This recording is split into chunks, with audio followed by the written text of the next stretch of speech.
Usai penangguhan penahanan oleh Kejari Jaksel, kuasa hukum Roy Suryo dan Dr. Tifa mengklaim dapat tawaran restoratif justice dari jaksa.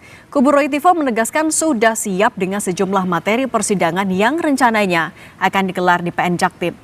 Apakah Roy dan Tifa masih percaya diri dengan pembuktian kasus ijazah Jokowi di persidangan? Dan apa makna penangguhan penahanan Roy Tifa di kasus ijazah? Kita bahas bersama konten kreator yang juga simpatisan Roy dan Tifa, Michael Sinaga, dan Sekjen Pradi Bersatu ada Darmawan. Selamat petang semuanya. Selamat petang. Ya, selamat petang. Oke, H-3 pelimpahan, Roy dan Tifa ditangkap oleh polisi. Tapi ketika di Kejaksaan Negeri Jakarta Selatan, mereka tidak ditahan. Bung Michael, tanggapan Anda?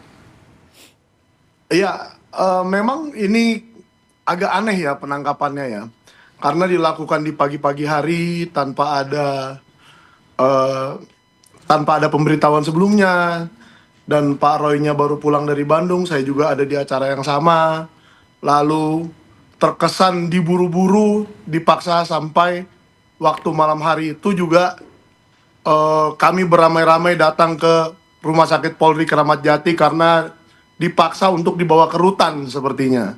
Dan untungnya waktu itu kepolisian tidak memaksa untuk membawa, karena terbukti Pak Roy dan Ibu Tifa ini kan memang tidak melakukan tindakan pidana yang extraordinary crime atau seperti itu. Dan sebenarnya selama ini kooperatif. Jadi buat apa dilakukan hal-hal seperti yang terlalu ekstrim itu? Dan ternyata kejaksaan membebaskan untuk pulang dan wajib lapor seperti biasanya, dan selama ini kooperatif. Nah, berarti ada lihat dari itu, saya, dari keputusan dari Kejaksaan apa, Bang? Iya, bagus sekali. Bagus sekali kejaksaan ternyata melihat bahwa selama ini tidak pernah ada niat Pak Roy dan Ibu Tifa untuk mangkir atau apapun, melarikan diri. Jadi memang sudah seharusnya diizinkan untuk pulang. Oke, tidak perlu ditahan kalau kata dari kubu Bung Roy dan juga Dr. Tifa. Kalau menurut Bang Ade, menurut Anda memang sewajarnya tidak ditahan oleh Kejari? Jadi saya mengutip bahasa Bapak Insinyur Joko Widodo, itu kewenangan. Terkait persoalan penangkapan, itu lex dura sed scripta. Begitulah hukum, kejam. Itulah yang tertulis, gitu loh. Berarti nggak masalah kalau nggak ditahan juga, Bang? Jadi mau ditahan, mau enggak ditahan, itu kembali ke kewenangan. Ya itu tadi yang saya katakan, bahwa hukum itu kejam, tapi begitulah yang tertulis. Makanya jangan melanggar hukum, jangan melakukan tindak pidana. Intinya seperti itu. Bahwa kemudian ini dilakukan penangguhan penahanan, kembali kepada kewenangan dari kejaksaan. Namun saya hanya mengutip sedikit aja. Saya lihat ini pada sibuk untuk melakukan prapit. Yang menjadi aneh, Mbak Cindy, ya, ketika ada seseorang telah ditangguhkan penahanannya, ya, kemudian setelah ditangguhkan, dia melakukan prapit kepada kepolisian dan kepada kejaksaan. Kalau cuma kejaksaan dan kalau cuma kepolisian mungkin masuk akal. Kejaksaan yang memberikan dia untuk ditangguhkan turut digugat. Yang tambah aneh lagi, Mbak Cindy, Presiden Republik Indonesia juga sebagai termohon. Ada apa pertanyaannya? Apakah ini ada unsur-unsur lain di balik ini? Apa Anda melihatnya emang unsur apa maksudnya? Maksudnya gini, Mbak. Prapit itu, apalagi dalam permintaan gugatan itu, gugatan prapitnya, melepaskan segala tuntutan hukum dan menyatakan bahwa yang termohon itu melakukan perbuatan melawan hukum. Tanda kutip. Politik praktis ini bermain di sini. Ketika ada kemenangan terhadap prapit, ya, nah, apakah ini nanti pasti akan digunakan putusan pengadilan ini untuk apa. Nah, jadi gini, saya cuma mau menyampaikan sore hari ini bahwa lihatlah ini hukum ini dipermainkan, ya. Pak Prabowo, saya tetap berharap bahwa menjadi perhatian khusus untuk beliau bahwa hari ini ada prapit nih Pak yang dilakukan pihak-pihak ini. Jadi kalau saya rasa ini sudah tidak relevan lagi, ini sudah bukan persoalan hukum. Karena sepandai apapun seorang pengacara, kalau sudah bersentuhan dengan politik, nonsen. Nah, kalau ada motif politik menurut Anda, maksudnya di belakang itu, maksudnya siapa yang mempermainkan ini? Ya tentunya kan ini gini loh Mbak. Sepengalaman saya dan sepengetahuan saya ketika sudah dilakukan penahanan oleh Polri, dilimpahkan itu pastinya dilanjutkan penahanan itu. Tetapi ini ada beberapa tokoh dan Mbak Tifa sendiri terima kasih kepada tokoh-tokoh ini kan disebut bantuannya. Berarti ada intervensi politik di sini. Itu saja sederhananya. Saya minta boleh saya jawab ya? Boleh. Saya mau juga mau kasih kesempatan ke Bung Michael. Ada intervensi politik, Anda melihatnya gimana? Iya, Bang Ade ini sepertinya ingin hidup di negara yang hukumnya kejam. Tapi dia melupakan di Pancasila itu ada kemanusiaan yang adil dan beradab itu. Jadi kemanusiaan itu juga harus kita pikirkan Bang Ade. Dalam membawa seorang yang dituduh melakukan tindak pidana, kan belum terbukti. Pembuktian itu adanya di sidang nanti. Kalau memang dia sudah terpidana dan seterusnya silakan ditahan di lapas. Tetapi kan ini belum terbukti Bang. Abang ini gimana sih? Tunggu. Berarti juga soal dugaan ada intervensi politik itu gimana Bang? Tunggu dulu Bang. Makanya saya mau katakan, kalau soal politik tadi itu juga kemanusiaan Bang. Itu juga kawan-kawan yang mendengar cara-cara polisi menahan Pak Roy dan Ibu Tifa, mendengar cara-cara bahwa tengah malam akan dibawa, itu kan kemanusiaannya tergerak. Dan membuat sebuah surat ataupun dukungan ataupun penjaminan penahanan seperti itu kan, itu bukan 1-2 orang tokoh politik, tapi rakyat juga banyak yang membuat. Di situ ada kira-kira yang saya ingat ada 100 atau lebih surat. Siapa aja tuh Bung Michael? Tokoh-tokohnya siapa aja? Oh, saya nggak tahu detailnya ya, tetapi jangan dilihat karena dia tokoh politik. Maksudnya siapa aja, biar jelas. Siapa aja. Tidak, ini tidak penting dia tokoh politik atau bukan, tapi mereka itu rakyat, warga negara yang bergerak atas dasar kemanusiaan. Itu Bang yang perlu. Yang kemarin waktu dia diri sama Roy ya, yang ini terkait pemaksulan ya. Yang kemarin itu ya tokoh-tokohnya atau yang mana? Loh, itu adalah acara 1, 2, 3 orang aja disebut aja Bung Michael. Itu adalah acara Forum Purnawirawan TNI yang di Bandung ya. Iya. Makanya kalau Bang Ade kan sudah tahu, Bang Ade aja yang sebut. Kalau memang tahu.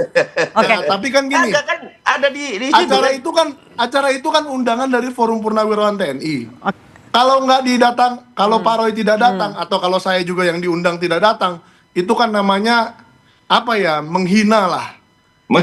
Apresiasi. Bahwa tapi memang ada orang-orang yang menjadi penjamin. Yang telah mengundang, jangan dibuat-buat seakan-akan ini adalah agenda politik. Tidak ada agenda politik.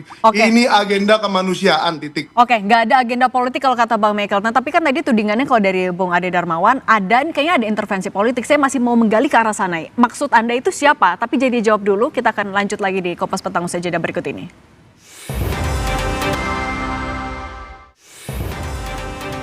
Tadi Bung Ade Darmawan sempat menyinggung adanya nama Presiden Prabowo Subianto dalam pengajuan pra-peradilannya Roy Suryo dan juga Dr. Tifa. Bung Ade, kalau menurut Anda sebenarnya memang apa untungnya kalau misalnya ada 2 tersangka kasus ijazah palsu memasukkan nama Presiden dalam pengajuan pra-peradilannya? Dugaan Anda kenapa? Jadi begini Mbak Cindy, sekali lagi saya sampaikan bahwa yang digugat itu di situ biasanya yang kami lakukan dalam praktik hukum. Yang kita gugat itu tidak perlu Presiden Republik Indonesia, ya bukan Prabowo Subianto di situ. Biasanya yang kami gugat itu misalkan kalau masalahnya ada pada Kepolisian Negara Republik Indonesia, maka gugatan itu biasanya kita pakai Kepolisian Negara Republik Indonesia, CEKI, Dirkrimum dan lain-lain. Nah, tetapi tidak terfokus pada ini yang digugat utama nih. Ingat bahasanya, pemerintah ceki Presiden Republik Indonesia, ceki kejaksaan dan lain-lain. Artinya memang urutannya secara struktur hukum tata negara itu memang harus dari atasnya kita ambil sampai struktur terbawah. Ya. Tetapi yang dikeberatan sebenarnya yang mana terkait penahanan kemarin atau penangkapan kemarin, ya kan? Harusnya dia fokus ke situ, tidak akan kurang pihak kok kalau Prapit. Karena Prapit itu dia hanya satu arah saja, karena hakimnya pun satu. Nah, yang menjadi pertanyaan saya adalah kemudian kok sampai presiden juga digugat Prapit gitu loh. Nah, itu dugaan Anda kenapa? Apa? Nah, itu aja sih Mbak Cindy, bahwa saya melihat ada nuansa politik, bukan lagi nuansa hukum di sini. Kan ini pasti ketika kemudian memenangkan Prapit, pasti kan akan berbicara tuh, ya kan? Nih, itu presiden sudah melakukan perbuatan melawan hukum dan lain-lain. Nah, ini pasti akan terjadi. Itu persepsi saya. Saya minta tanggapannya Bung Michael kalau gitu. Tadi dugaannya ini udah mulai narik-narik politik, bukan cuma murni hukum lagi. Bung Michael, menurut Anda gimana? Menurut saya kejauhan ya, itu kan hanya bahasa yang biasa dilakukan digunakan oleh praktisi-praktisi hukum. Nah, ya biasa saja itu digunakan. Michael nggak ngerti nih. Enggak, gini bang. Pura-pura nggak ngerti nih. Gini bang, tunggu bang. Justru bang Michael pura-pura nggak ngerti tuh. Justru yang saya rasa menarik, ada salah satu dari relawan itu yang kemarin mengatakan. Nggak, substansial aja, substansial. Kita substansial. Iya, ada yang mengatakan seperti ini. Akan deklarasi Gibran 2029 melawan Prabowo, itu justru aneh menurut saya diucapkan saat Pak Roy Suryo dibebaskan. Yang substansial ya, substansial. Itu. Bahwa ada Tapi kalau enggak, saya merasa Bang Ade ini terlalu membawa ini ke arah politis. Oh, tidak. Itu perasaan dia saja. Sebenarnya ini semua adalah kemanusiaan. Kebetulan banyak yang adil dan tokoh-tokoh beradab gitu. Ya, kebetulan banyak tokoh-tokoh yang juga mendengar. Ada di perlakuan polisi yang seperti ini. Dan terima kasih tuh, Bu Tipa siapa aja yang disebutin. Oke, tadi itu udah kita bahas. Tapi Bang Michael termasuk juga apakah soal tawaran restoratif justice itu juga banyak yang mendengar ketika di Kejari kemarin? Saya tanggapin, Mbak. Oh iya, itu memang waktu di Kejari kemarin ada pertanyaan seperti itu. Tapi itu saya rasa juga pertanyaan normatif ya. Semua kasus akan ditanyakan seperti itu. Mau maling ayam, mau maling apa juga ditanyakan apakah mau restoratif justice. Berarti itu prosedur aja, bukan tawaran dari Pak Jokowi menurut Anda? Iya, tapi begini, kalau seandainya memang Pak Jokowi mau restoratif justice dan orangnya sudah ditahan, berarti Pak Jokowi ingin datang ke Kejari Jakarta Selatan dong. Itu menarik juga buat saya. Ini nggak nyambung nih, Mbak. Itu menarik buat saya, tapi memang sudah ditolak ya sudah, nggak usah dibicarakan lagi menurut saya. Mbak Cindy. Ya, kenapa Bang Ade? Ya, jadi gini Mbak Cindy, kalau betul yang dikatakan tadi bahwa itu standar dari pemeriksaan kembali oleh pelimpahan tahap 2. Jadi tahap 2 itu ditanya Mbak Cindy, apakah Anda sehat? Sehat. Apakah Anda mau melakukan restoratif justice atau tidak? Tidak. Itu pertanyaan-pertanyaan yang memang harus disampaikan oleh jaksa. Berarti memang standar prosedur aja, bukan dari tawaran dari kubu Pak Jokowi ya? Prosedural, tidak ada. Nah, ini berkembang lagi. Jaksa menawarkan, ada salah satu pengacaranya yang saya anggap pemahamannya kurang menarik buat dijadikan satu konten lagi. Jadi inilah, terus-menerus ada sesuatu pertanyaan standar pun masih yang salah tetap Bapak Insinyur Joko Widodo. Intinya begini aja. Berarti dari Anda juga inginnya segera sidang aja? Saya intinya begini Mbak Sin, bahwa ini segera bersidang itu bagus, ya. Kita juga mengharapkan itu. Kebetulan saya juga menjadi saksi di situ. Ya kita nanti ungkap fakta dan semuanya based on alat bukti kok. Based on alat bukti. Kita nggak ini hal yang baik, kita lihat, kita sidangkan, kita buktikan bersama-sama apakah fitnah itu sesuai dengan yang termaktub di dalam surat Al-Baqarah 191, ya kan, bahwa fitnah itu lebih kejam dari pembunuhan. Terbukti bahwa hari ini penerapan hukum ini ditunggangi oleh politik praktis. Oke, Bung Michael, kalau Anda sendiri Seperti gimana? itu. Kubu Anda juga pengen segera buru-buru sidang? Iya, saya sih tidak mau mendahului siapa-siapa ya soal buru-buru atau lambat. Semua itu proses hukum. Tapi saya ingin beritahu saja ke publik bahwa setelah perlakuan polisi kemarin yang luar biasa ingin terburu-buru melakukan entah apa, jadi semakin banyak nih masyarakat yang sebenarnya mengetahui fakta-fakta mengenai. Ada informasi nggak, Bang Michael? Tunggu dulu. Aku bertanya satu aja. Tunggu Ada dulu. informasi Jadi nggak? banyak orang yang memberikan Ada informasi fakta. nggak? Kenapa diprapit kejaksaan? Itu nanti. Jadi banyak yang memberikan fakta ke saya. Motifnya apa? Ini Alasannya apa? ini yang mau dijawab Bang Ade atau Ini satu-satu dulu ya Kompas Bang Ade ini? ya, sebentar satu-satu dulu. Ya, tunggu dulu Bang Ade. Jadi semakin Oh, iya, banyak iya. Oh, iya, setelah Bang, melihat iya, Bang, perlakuan iya, Bang. polisi Iya, Bang. kemarin, semakin banyak Iya, Bang, yang iya, Bang. memberikan data ke kami dan semakin banyak yang mau bersaksi di persidangan menunjukkan siapa sebenarnya yang kuliah di UGM Fakultas Kehutanan tahun 80 sampai 85 itu. Ya. Menurut Anda siapa? Loh, itu bukan saya. Saksinya ada. Dan nanti Anda Iya, akan ketemu di menurut persidangan. Anda siapa? Anda kan Menurut bersaksi Anda nanti. siapa? Anda kan Bukan nanti Pak Jokowi bersaksi. Saya juga nanti Pak akan Jokowi ya? bersaksi. Bukan ya? Siapa? Hah? Siapa? Itu Tanya aja dulu. biarkan Jawab aja. saksinya yang menerangkan di sidang. Abang jangan Ya, mendahului. jawab aja dulu. Bang Jangan Michael mendahului. bisa Saya berprinsip tidak seperti itu. saya tidak pernah bertemu dengan Joko Widodo saat kuliah di UGM. Kenapa? Tapi Anda mengatakan jelas saya tadi tidak siapa pernah yang bertemu. kuliah di UGM? Maksudnya pertanyaan saya cuma satu. Dijawab dulu. Aduh, Siapa saya yang tidak menurut pernah Anda ketemu. Pemilik Biarlah. ijazah yang dipegang oleh Pak Jokowi. Siapa menurut Anda? Jadi Siapa biarlah menurut orang. Anda?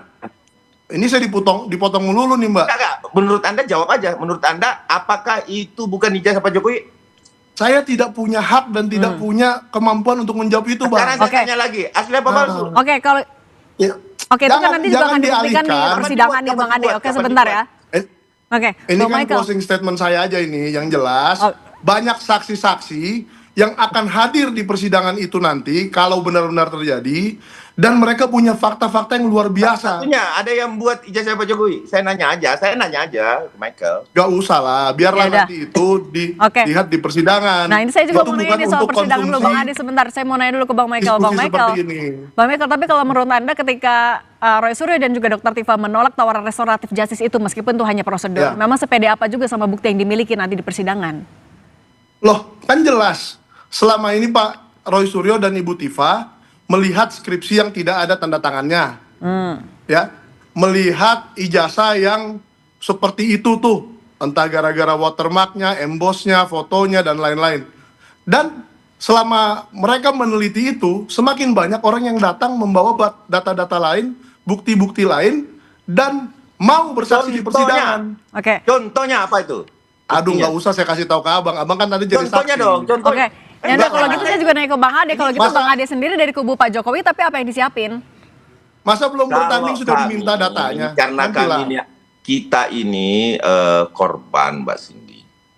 Korban itu sudah melaporkan kepada pihak yang berwajib. Itu yang pertama.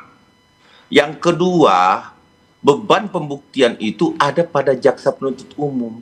Walaupun saat ini nih Mbak Cindy, bahwa peran jaksa dalam hal ini kami menjadi agak kecewa. Kenapa? Kenapa kami kecewa, Mbak? Bahwa roh daripada kejaksaan itu didirikan sebagai institusi yang mewakili para korban, kehadiran negara di situ dalam mendampingi kepentingan korban. Kepentingan apa yang sekarang tidak terwakili menurut ada Anda? yang sudah ditahan oleh kepolisian, kemudian dilimpahkan oleh jaksa sebagai hadirnya negara untuk membela yang namanya korban. Oke. Ya, ini malah menangguhkan tersangka. Oke, berarti Anda kecewa soal Ini kan penahanan ya? terbolak-balik. Oke. Artinya begini, Ya. roh daripada undang-undang kejaksaan, Ya, oke. undang-undang didirikannya kejaksaan, itu jelas kok mewakili korban itu. Kepentingan Oke. negara di situ ada. Negara berkepentingan melindungi setiap korban yang telah terjadi tindak pidana. Oke, Jadi poin ini sudah inilah, kami tangkap, tapi Bang Ade. apapun itu, jangan sampai ini digoreng lagi. Apapun itu, Ya. kami Oke. tetap Oke. support jaksa bahwa kita ikuti proses hukum, Oke, nah kita itu. menghargai satu Kita ikuti kewenangan. proses hukum kalau gitu benar-benar ya, nanti kita Satu tunggu terakhir ya. persidangannya. Oke. Bang Michael. Satu Oke, terakhir Mbak. dari saya.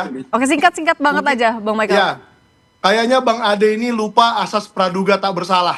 Oke. Itu bukan Semua urusan seperti- jaksa. Pak. Oke, Urusan nanti jaksa kita nggak tunggu aja di- kalau Iya. gitu jalannya di persidangan ya, Nggak Bung di Michael situ, dan nggak Bung di Ade situ, Darmawan. Mas, Anda.